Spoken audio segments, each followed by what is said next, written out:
상여집의 단상한 연희. 상여집은 이승에서 저승으로 건널 때 사용하는 상여를 보관하는 곳이다. 우리 마을에도 동네에서 조금 떨어진 산길 모퉁이 외딴 곳에 상여집이 있었다. 외진 곳에 지어 마을 공동으로 관리하는 이유는 이곳을 삶과 죽음이 교차하는 금단의 장소로 인식했기 때문이다.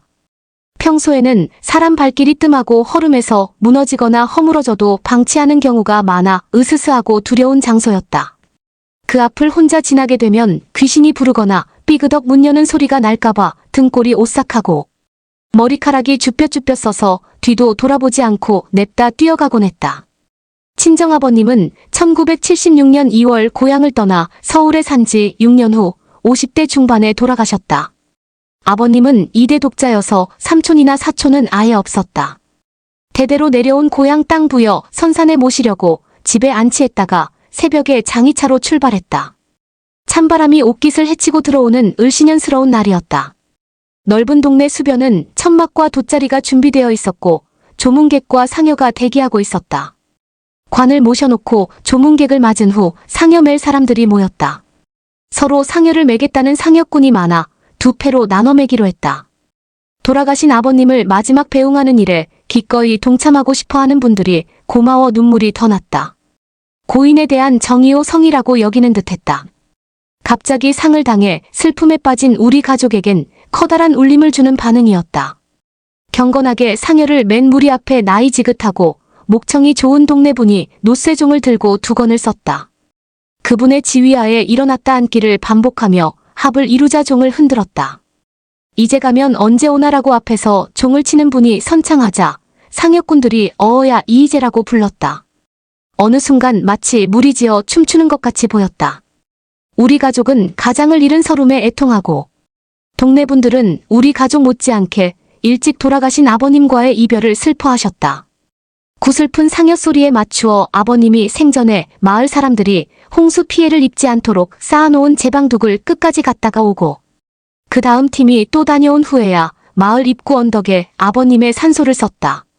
마을 분들이 함께 해주셔서 그날만큼은 무슨 정신으로 보냈는지 모를 만큼 실감이 나지 않았다. 서울로 올라오는 차 안에선 집에 도착하면 아버님이 잘 치르고 왔냐며 조곤조곤 물으실 것만 같았다. 어느새 반세기가 지났다. 당시의 모든 장면이 어제 일처럼 눈에 선하다. 차마 떠나지 못하는 길을 나서는 듯 흔들리는 상여, 만장깃발이 몇십 개 휘날리던 그날을 잊지 못한다. 아버님의 부재는 우리 가족 모두의 삶을 바꾸어 놓았다. 커다란 보호막이 하루아침에 벗겨진 것처럼 날 것의 매서움을 경험했다. 여리던 마음이 여물어졌고 삶과 죽음은 떼어놓을 수 없는 불가불의 관계라는 걸 알았다. 성경에도 초상집에 가는 것이 잔치집에 가는 것보다 나으니 모든 사람의 끝이 이와 같으니라. 쓰여있듯이 갈 때마다 느끼는 점이 많다. 잦은 경험인지 아님 나이 때문인지 죽음이 익숙하다. 그토록 섬뜩하던 상여집도 더 이상 무섭지 않다. 잠시 요양원에 간호조무사로 근무한 경험이 있다. 어르신들이 돌아가시면 내가 모든 일을 처리했다. 돌아가신 분과 한밤중에 단둘이 몇 시간씩 있어도 무섭지 않았다. 어느 동네든 쉽게 볼 수 있었던 상여집이 이젠 볼 기회가 없다. 가능하다면 상여집 찾아 추억여행이라도 가고 싶을 만큼 그립다. 아버님의 삶이, 그날의 환상적인 장면이 그리운 것일지도 모르겠다. 문학평론가 청남 김황식. 문희 한현희 작가의 수필 상여집의 단상은 삶과 죽음이라는 인간 존재의 근원적 주제를 성찰하며 개인적 경험을 통해 이를 독자들에게 생생하게 전달하고 있다. 이 작품은 죽음을 맞이하는 가족과 공동체의 모습을 묘사하며 상여집이라는 공간을 중심으로 잊혀가는 전통의 소중함과 애환을 탐구한다. 작가는 상여집을 단순한 물리적 공간이 아닌 이승과 저승을 잇는 상징적 장소로 설정한다. 외진 곳에 자리한 상여집의 으스스한 분위기와 어린 시절의 두려움은 삶과 죽음의 경계가 주는 긴장감을 형상화한다. 이러한 공간적 배경은 아버지를 떠나보내는 경험과 결합되어 작품에 깊은 감동을 더한다. 상여소리와 상여꾼의 합창, 조문객들의 애도는 죽음이 단순히 개인적인 사건이 아니라 공동체 전체가 함께 짊어지는 삶의 의뢰임을 강하게 상기시킨다. 특히 아버지를 떠나보내는 장례 과정은 작가의 삶에 깊은 흔적을 남긴 사건으로 묘사된다.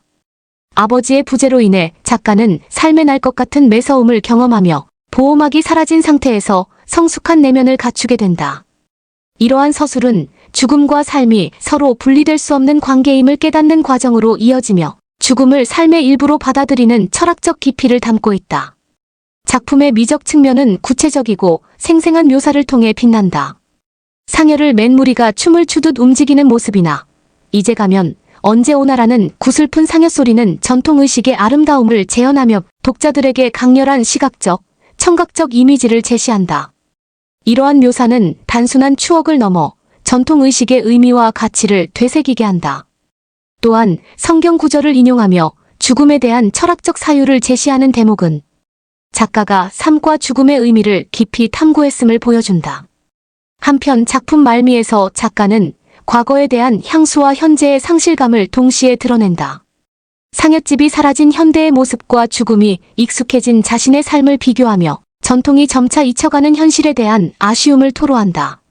이는 작가가 개인적 경험을 통해 독자들에게 전통의 소중함과 죽음에 대한 경외심을 일깨우고자 했음을 시사한다. 요컨대 상여집의 단상은 한 개인의 경험에서 출발해 보편적 삶의 진리를 탐구한 수작이다. 문희 한현희 작가는 삶과 죽음의 경계에서 느낀 두려움, 슬픔, 그리고 성찰의 과정을 세밀하게 그려내며 이를 통해 전통과 인간 존재의 의미를 독자들에게 감동적으로 전달한다. 작품은 삶의 본질을 직시하며 죽음이라는 필연적 여정을 겸허히 받아들이는 태도를 통해 독자들에게 깊은 울림을 남긴다.